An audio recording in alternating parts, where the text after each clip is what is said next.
Hi friends, स्वागत है आपका मेरे चैनल पर। आज हम सुनेंगे सुरेंद्र मोहन पाठक द्वारा लिखा गया सुनील सीरीज का मज़ेदार उपन्यास भक्षक का part 6। Please like share subscribe my channel. 1-2 का 12 कर गई तुम्हारा, अनिल कपूर हंसता हुआ बोला। हाँ, सुनील संजीदगी से बोला, लेकिन मेरी हैरानी अपनी जगह पर कायम है और मुझे शक है उसके हाउसकीपर होने पर, इसके हाउसकीपर के अलावा कुछ और होने पर। हाउसकीपर ऐसी होती है, हाउसकीपर तो उदेड़ रोली पोली ड्रम के आकार की या सूखी टहनी जैसी मैट्रन होती है।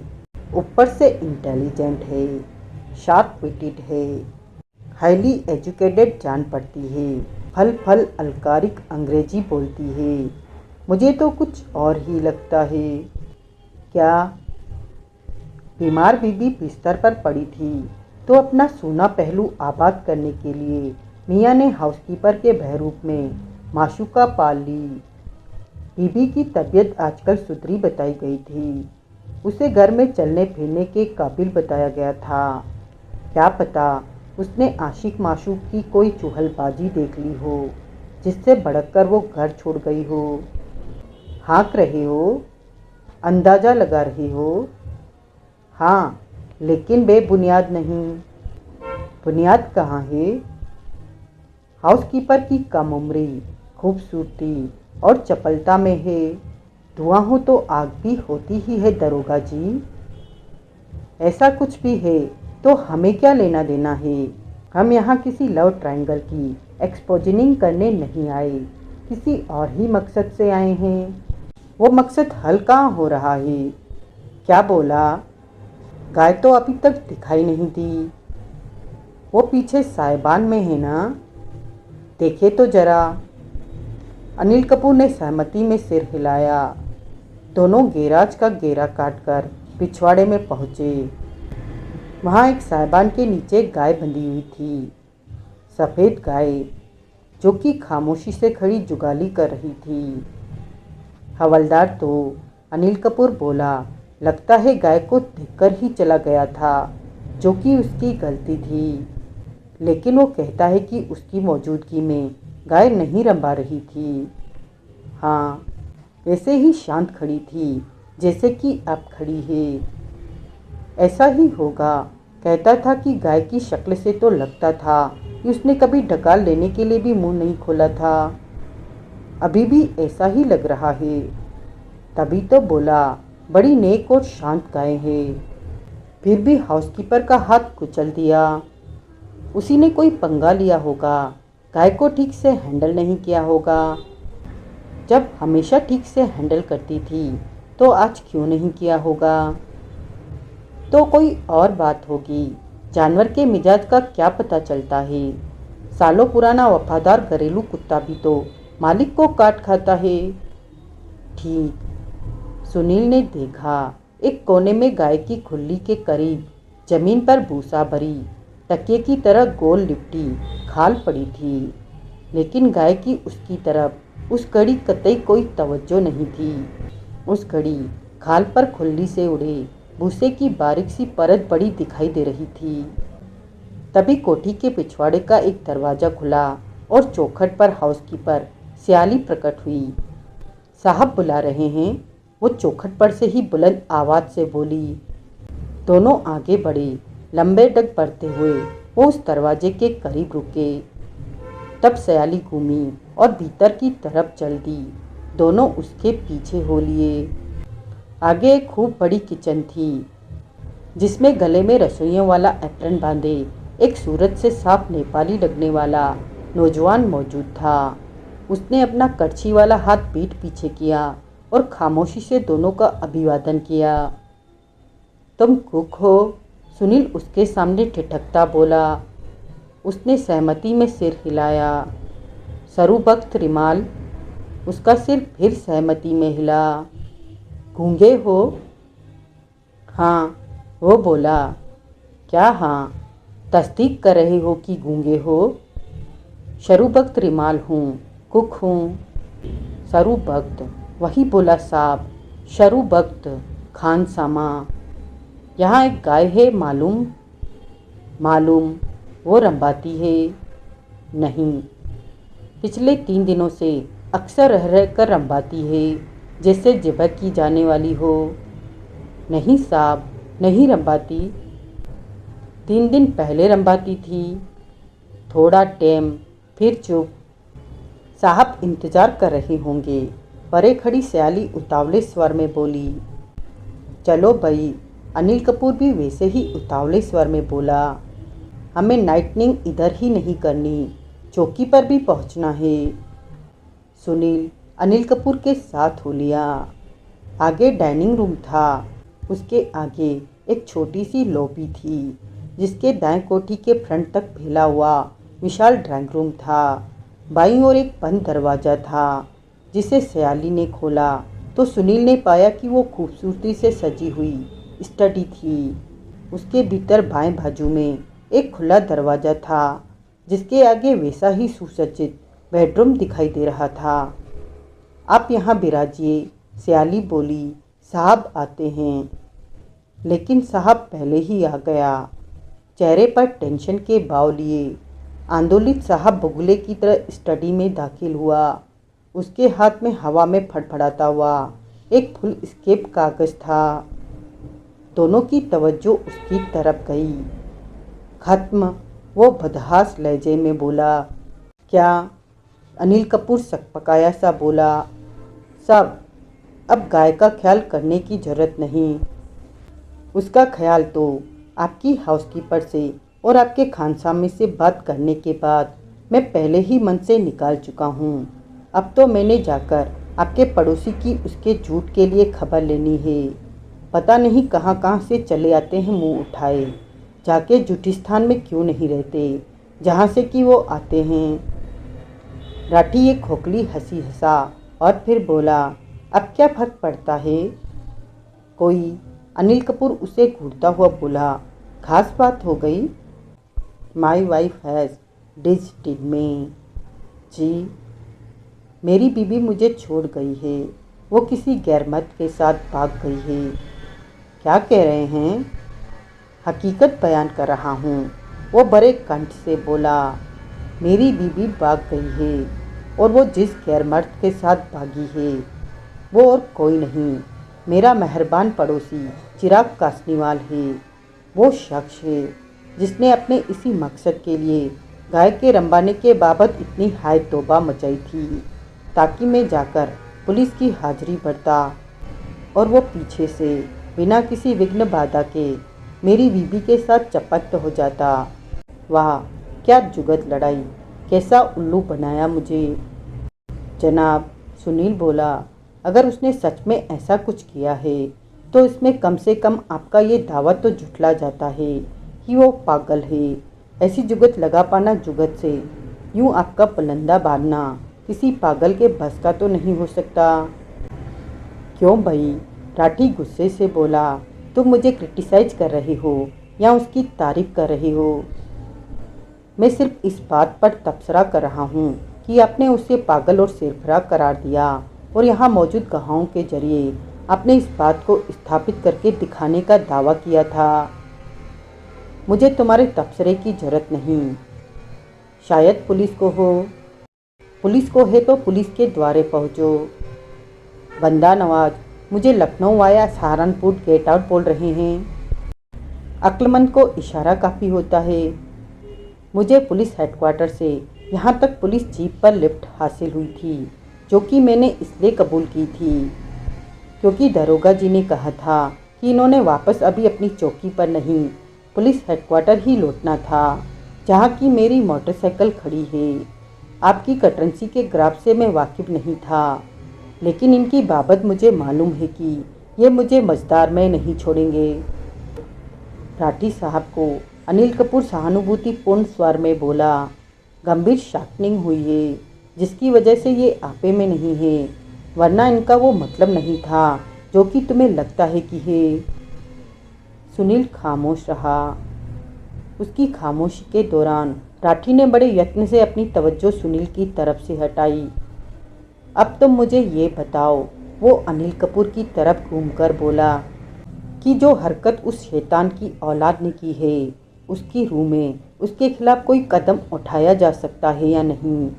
वो मेरी बीवी को लेकर भाग गया है, इस वजह से उसका गिरफ्तारी वारंट जारी हो सकता है या नहीं। हो सकता है, अनिल कपूर बोला, बहुत कुछ हो सकता है, लेकिन पहले ये बात स्थापित तो हो कि सच में ऐसा हुआ है।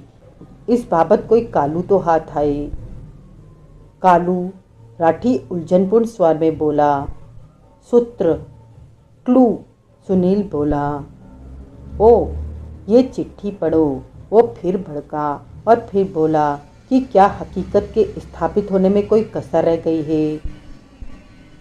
राठी ने अनिल कपूर को चिट्ठी थमाई और उसकी तरफ से पीठ फेरकर स्टडी टेबल के पीछे जाकर अपनी एग्जीक्यूटिव चेयर पर ढेर हो गया। टेबल पर पड़े सिगारों के बक्से में से उसने एक सिगार बरामद किया और कांपते हाथों से सिगार सुलगाने की प्रक्रिया में जुट गया, जो कि सुनील के लिए अच्छी बात थी और जाहिर करती थी कि उसका सुनील को चिट्ठी पढ़ने से रोकने का या तो कोई इरादा नहीं था या अपनी आंदोलित अवस्था में ऐसा करने का उसे ख्याल नहीं आया था। हाउसकीपर सयाली चुपचाप परे एक तरफ खड़ी थी और अपलक अपने एम्प्लॉयर को देख रही थी, लेकिन राठी को उस घड़ी उसकी वहाँ मौजूदगी का शायद कोई एहसास तक नहीं था। अनिल कपूर ने चिट्ठी को अपनी आंखों के आगे करके उस पर निगाह टिकाई तो सुनील चुपचाप उसकी तरफ सरका, उसकी पीठ पीछे पहुंचा और उसके एक कंधे पर से चिट्ठी पर निगाह डालने लगा। यूँ अनिल कपूर के साथ साथ चिट्ठी को उसने भी पढ़ा। लिखा था, डियर नंदन, जो कदम मैं उठाने जा रही हूँ वो मैं बड़ी अनिच्छा से लेकिन बहुत सोच विचार के बाद उठाने जा रही हूँ। तुम अभिमानी व्यक्ति हो और अपना सोचा कदम मैं यूँ उठाने जा रही हूँ कि तुम्हारे अभिमान को कम से कम चोट पहुँचे। मेरा ऐसा फर्ज इसलिए बनता है क्योंकि तुम मेरे साथ अच्छी तरह पेश आए। मेरा एतबार था कि मैं तुमसे प्यार करती थी। कुछ दिन पहले तक मेरा अपने इस एतबार पर मुकम्मल अकीदा था, लेकिन फिर एकाएक मुझे मालूम हुआ कि हमारे पड़ोस में कौन आन बसा था। पहले मुझे इस बात से झुंझलाहट हुई थी, गुस्सा आया था। वो शख्स दूरबीन लेकर हर घड़ी मुतवातर इस तरफ की निगाहबीनी करता था। ये बात मुझे तकरीबन फ़ौरन ही मालूम हो गई थी। मुझे इस बाबत तुम्हें फ़ौरन बताना चाहिए था, लेकिन पता नहीं क्यों मैं खामोश रही और मैंने पहले खुद उससे मिलने का फैसला किया ताकि मुझे उसकी उस हरकत की वजह मालूम हो पाती। ये मालूम हो पाता कि उसकी उस हरकत के पीछे उसकी मंशा क्या थी। आखिरकार एक मुनासिब मौका मेरे हाथ लगा और तुम्हारी गैरहाजिरी में मेरा उससे मिलने का इत्तेफाक हुआ और मुझे मालूम हुआ कि हकीकतन हमारा नया पड़ोसी कौन था।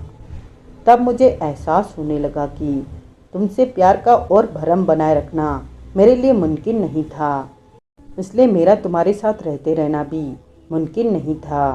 अब मेरा इस हकीकत को कबूलना ज़रूरी है कि मुझे तुमसे मोहब्बत नहीं थी। मैं तुम्हारी कशिश की गिरफ्त में थी, जिसका जादू मुझ पर हावी था, और वो जादू अब आखिरकार टूट गया है। जिस सम्मोहन से मैं जकड़ी हुई थी वो छिन्न भिन्न हो गया है। माय डियर, बिलाशक तुम्हारे में एक ख़ास किस्म की मिकनातीसी कशिश है, जिसकी वजह से तुम किसी भी औरत से बेरुख नहीं हो सकते, उसे नज़रअंदाज नहीं कर सकते। एन वैसे ही जैसे पतंगा शमा को नज़रअंदाज नहीं कर सकता। तुम्हारा इन बातों पर कोई जोर नहीं, क्योंकि बनाने वाले ने तुम्हें बनाया ही ऐसा है। कोई औरत तुम्हारी मिकनातीसी शख्सियत के सम्मोहन में जकड़ी जाए बिना नहीं रह सकती। तो मैं अपवाद क्यों कर होती। मुझे न तुमसे मोहब्बत है, न कभी थी। ये बात मेरे एहसास में तभी आई जब वो एकाएक पड़ोस में आ बसा। मैंने उसे देखा तो मेरा सम्मोहन टूट गया और फिर सब कुछ बदल गया। नतीजतन अब मैं तुम्हें हमेशा के लिए छोड़कर उसके साथ जा रही हूँ। ये काम मैं पूरी खामोशी से कर रही हूँ, ताकि इसकी तुम्हें दुख पहुँचाने वाली कोई बेजा पब्लिसिटी न हो पाए। इसलिए मैंने सयाली तक को नहीं बताया है कि मैं कहाँ जा रही हूँ, क्यों जा रही हूँ। उसे सिर्फ इतना मालूम है कि मैं अपने साथ एक सूटकेस लेके जा रही हूँ, और ये इसलिए मालूम है क्योंकि इस बात को उससे छुपाना मुमकिन नहीं था। वो इस बाबत सवाल तो ज़रूर करेगी। पूछे तो उसको बोल देना कि मैं अपने रिश्तेदारी में कहीं गई थी। कहने का मतलब है कि जो कदम मैंने उठाया है उसकी पोल अगर तुम कहीं खोलोगे तो जाहिर है खुलेगी, क्योंकि मैं तो खोलूँगी ही नहीं। लिहाजा ये राज राज बना रह सकता है, अगरचे कि तुम ऐसा चाहो। मैं कबूल करती हूँ कि हमारी इस जुगलबंदी के दौरान तुम मेरे से बहुत अच्छी तरह से पेश आए और तुमने मेरी हर भौतिक ज़रूरत को पूरा किया। मेरा ऐसा कबूल न करना मेरा नाशुक्रापन होगा, लेकिन मेरा ये कहना भी ज़रूरी है कि बिलाशक तुमने मुझे सब कुछ दिया, लेकिन सच्चा प्यार न दे सके। तुमने सिर्फ मेरी जिस्मानी ज़रूरतें पूरी की, लेकिन मेरी रूह की भूख न मिटा सके। मुझे अब पूरा पूरा एहसास है कि वो और सिर्फ वो मेरी आत्मा की तृष्टि का निमित्त बन सकता है। नतीजतन एक निहायत मुश्किल फैसले के तहत मैं उसके साथ जा रही हूँ, क्योंकि मैं जानती हूँ कि मैं उसके साथ राजी, खुश और संतुष्ट रहूँगी। मुझे भूल जाने की कोशिश करना और मेरी नई ज़िंदगी की कामयाबी के लिए दुआ करना।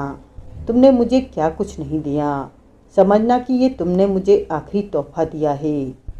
दिलो जान से तुम्हारी खैरख्वाह, किरण। अनिल कपूर ने चिट्ठी पर से सिर उठाया।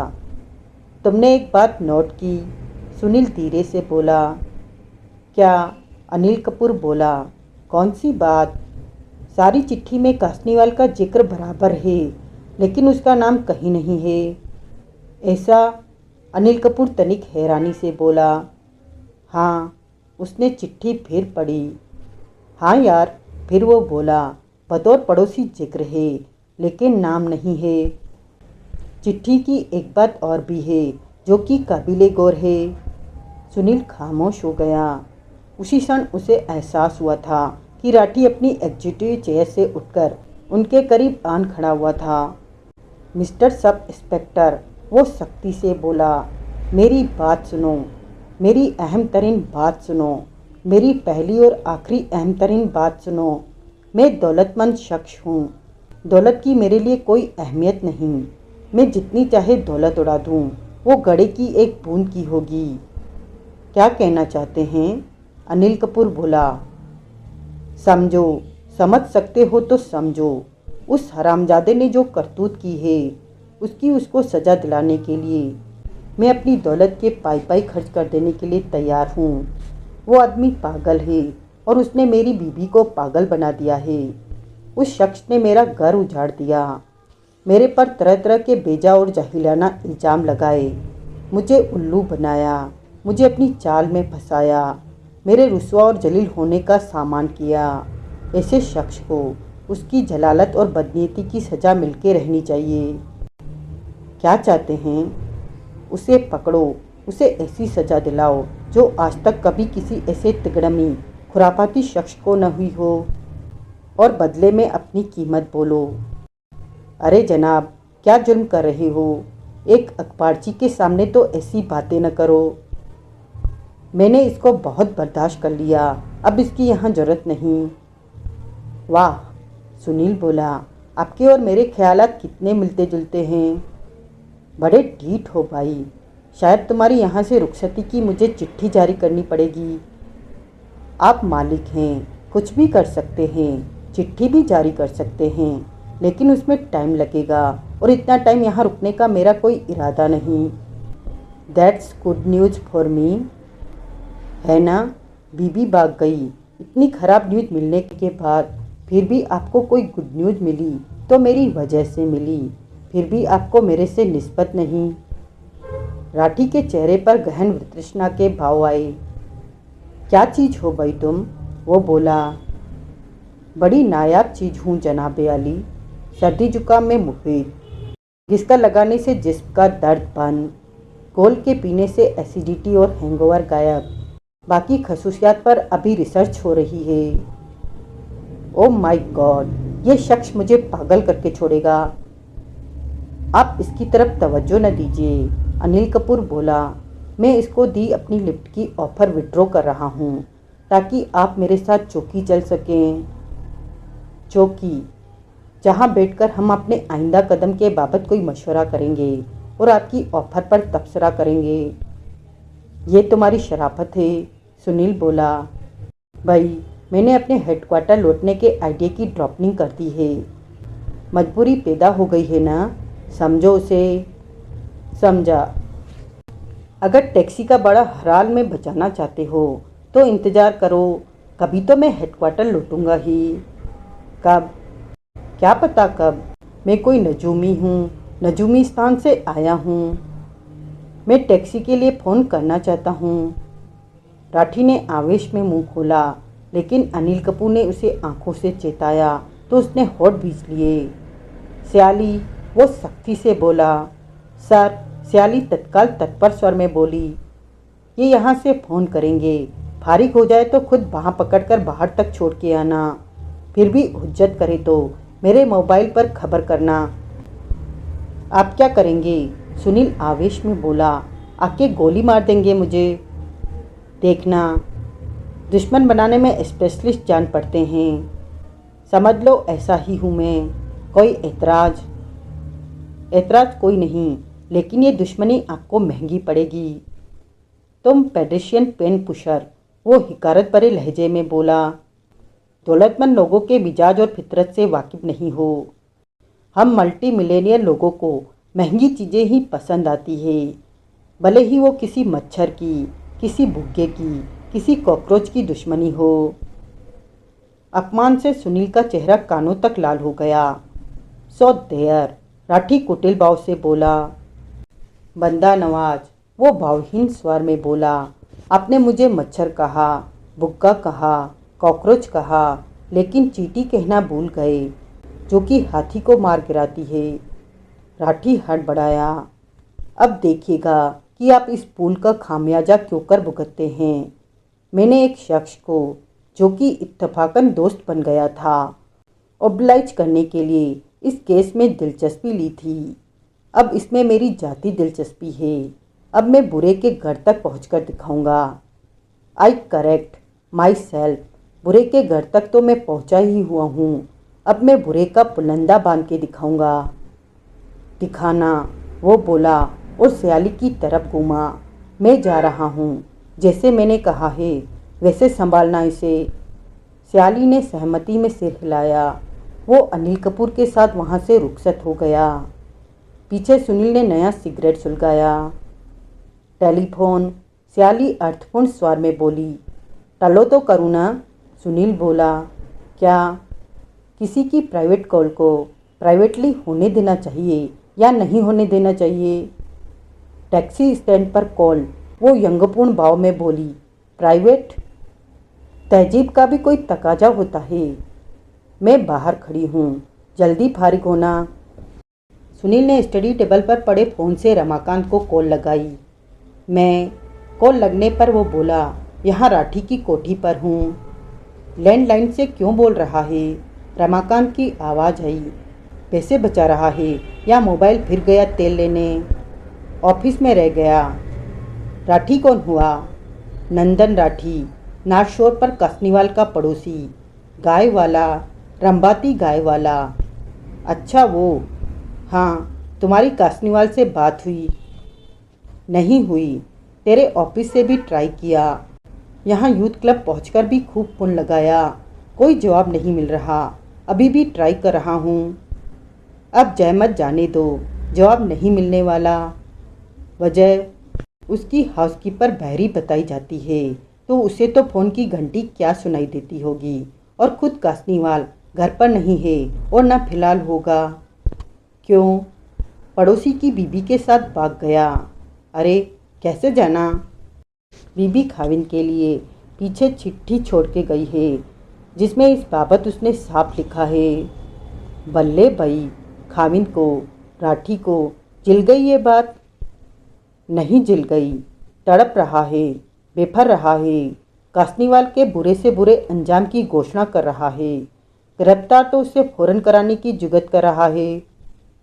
क्या जुगत कर रहा है? चौकी इंचार्ज को अपने 1-2 का 12 सब इंस्पेक्टर अनिल कपूर को साट रहा है। मेरे सामने ही उसे रिश्वत की बड़ी से बड़ी ऑफर दे रहा था। वो क्या करेगा?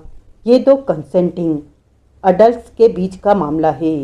कासनीवाल पड़ोसन को जबरन उठा के तो नहीं ले गया, उसको अगवा तो नहीं किया उसने। ऐसा कुछ नहीं हुआ है। बीबी ने अपनी चिट्ठी में साफ लिखा है कि वो अपनी राजी से पड़ोसी के साथ जा रही है, यानी कि कोई फौजदारी तो न हुई। राठी पड़ोसी पर बड़ी हद दीवानी मुकदमा दायर कर सकता है, उसमें गिरफ्तारी का क्या मतलब? अनिल कपूर कोई 1-2 का 12 कर दिखाएगा।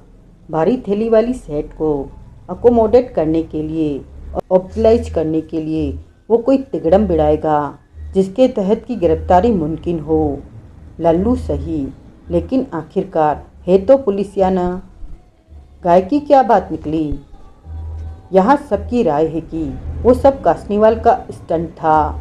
राठी की कोठी में मौजूदगी में उसकी बीबी को भगाना मुमकिन नहीं था, इसलिए उसने गाय का हो हल्ला खड़ा किया था ताकि राठी को कोठी से निकालकर पुलिस की हाजिरी भरने जाना पड़ता और पीछे वो उसकी बीबी को लेकर चंपत हो जाता। कमाल है, ऐसा चालाक, ऐसा हजरती, ऐसा करतबी लगता तो नहीं था ये कासनीवाल का घोड़ा। तभी तो इतनी कामयाबी से अपनी चाल चल गया। मैयाँ हमें भी उल्लू बना गया। खैर, फ़ोन कैसे किया? एक तो तुम्हें ये बताने के लिए फ़ोन किया कि अब कासनीवाल का फ़ोन ट्राई करने की ज़रूरत नहीं रही। दूसरे, मेरे लौटने पर तुम बराए मेहरबानी क्लब में ही रहना, कहीं चले न जाना। मुझे तुमसे बहुत ज़रूरी काम है। क्या ज़रूरी काम है? आके बताऊंगा ना। ठीक है। सुनील ने रिसीवर वापस क्रेडल पर रख दिया, अपना सिगरेट स्ट्रे में झोंका और स्टडी से बाहर कदम रखा। सियाली बाहर मौजूद थी। उसने अपलक सुनील की तरफ देखा। क्या देखती हो? सुनील बोला। काफ़ी टाइम लगता है टैक्सी बुलाने में। ज़रूर टैक्सी के नंबर के अलावा उसका मैक, मॉडल, पेट्रोल की खपत की एवरेज, ड्राइवर का नाम, उसकी उम्र, एजुकेशन, घर का पता, driving licence number, ration card number, बीवी बच्चों का नाम, बाप का नाम वगैरह सब दरफियात किया होगा। सुनील हंसा। मुझे ऐसी बातें पसंद आती है, वो बोला, क्योंकि मैं खुद ऐसी बातों का शौकीन हूँ। लेकिन एक हाउसकीपर के जुबानी ऐसी बातें सुनने को मिलना मेरे लिए हैरानी की बात है। वापसी के सफ़र में हैरान होते जाना क्या प्रॉब्लम है? नो प्रॉब्लम, गुले गुलजार। अब एक बात तो सच सच बताओ। पूछो। हाउसकीपर ही हो ना? और क्या हूँ? तुम बताओ mister Sunil, you have a नेस्टी mind. House holder keeper तो नहीं हो? You do have a नेस्टी mind. खूब पढ़ी लिखी जान पड़ती हो और कोई एम्प्लॉयमेंट न मिली। मुझे ये ही एम्प्लॉयमेंट पसंद है, क्योंकि एम्प्लॉयर पसंद है। आइए, आपको बाहर छोड़ के आऊँ।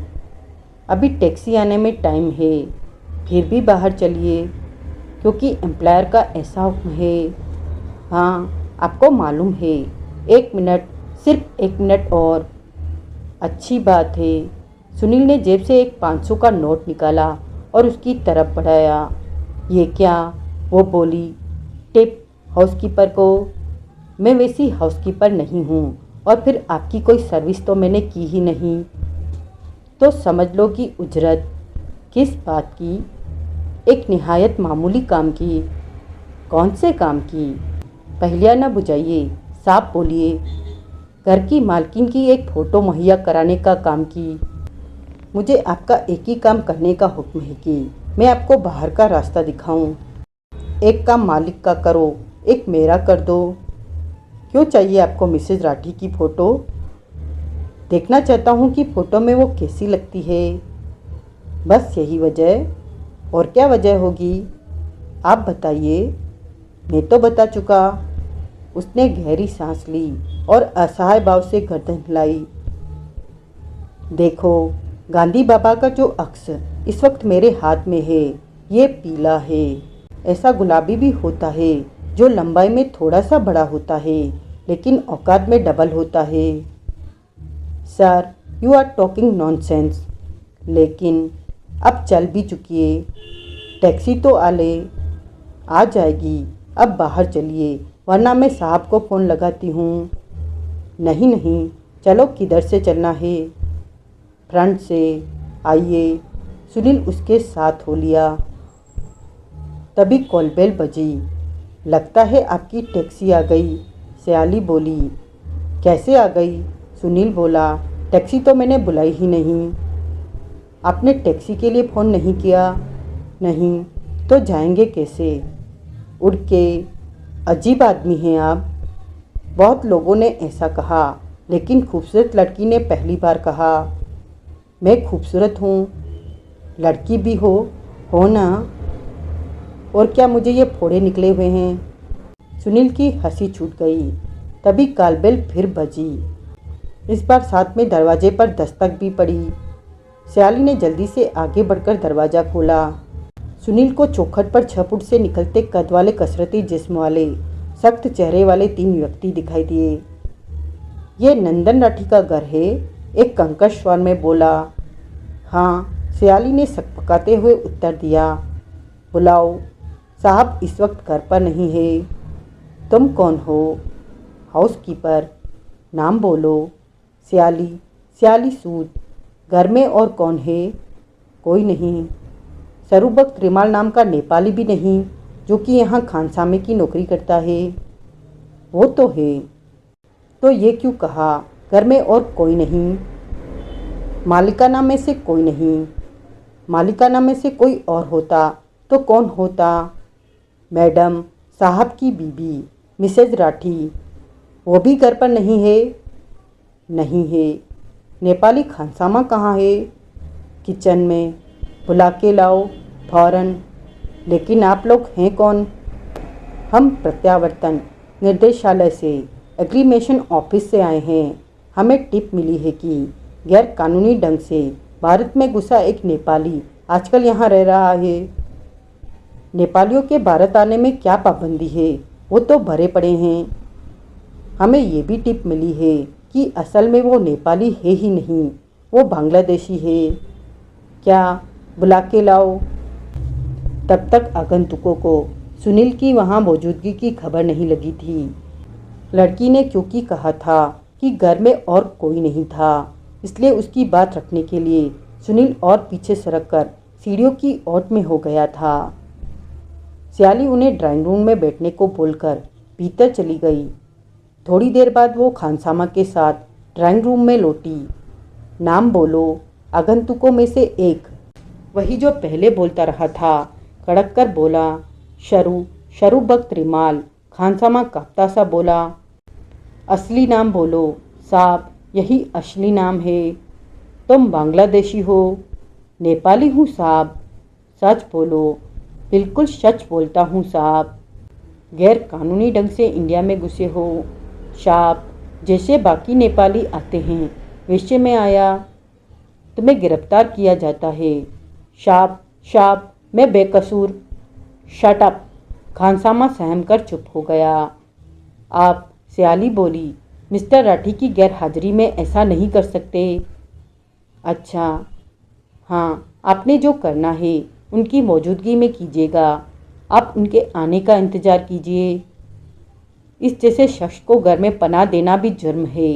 हम तुम्हारे साहब को भी गिरफ्तार कर सकते हैं। खामखा मजाक है कोई? वो बड़े आदमी है। होंगे बड़े आदमी, वो हमें अपना काम करने से नहीं रोक सकते। वो, सयाली यग्रभाव से बोली, इसकी जिम्मेदारी ले सकते हैं, इसकी जमानत दे सकते हैं। ये जमानत वाला काम नहीं।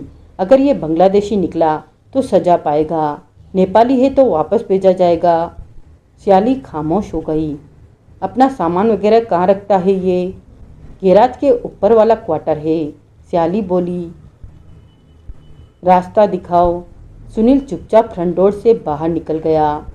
सयाली उन्हें पिछवाड़े के उस रास्ते से वापस ले जा रही थी जिधर से सुनील और अनिल कपूर कोठी के भीतर दाखिल हुए थे, इसलिए सुनील का उनसे आमना सामना होने की संभावना ही नहीं थी। कंपाउंड पार करके वो बाहर सड़क पर पहुंचा और फिर फुटपाथ पर चलता बगल की 43 नंबर कोठी की तरफ बढ़ा, जो कि चिराग कासनीवाल का आवास था। उस कोठी के फ्रंट डोर पर पहुंचकर उसने कॉलबेल बजाई।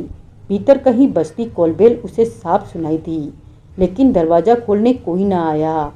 उसने कॉलबेल फिर बजाई और दरवाजे पर दस्तक दी। आवाज़ नदारद। उसने कॉलबेल देर तक बजाई, दरवाजे को जोर जोर से बड़बड़ाया और गला फाड़कर चिल्लाया, अरे कोई है भीतर। इस बार भीतर चलते दरवाजे की ओर बढ़ते कदमों की आहट हुई। फिर दरवाज़ा खुला। आज की कहानी बस यहीं तक। कहानी का अगला भाग जानने के लिए बने रहें मेरे साथ। अगर यह नावल आपको पसंद आया हो तो please like share subscribe my channel.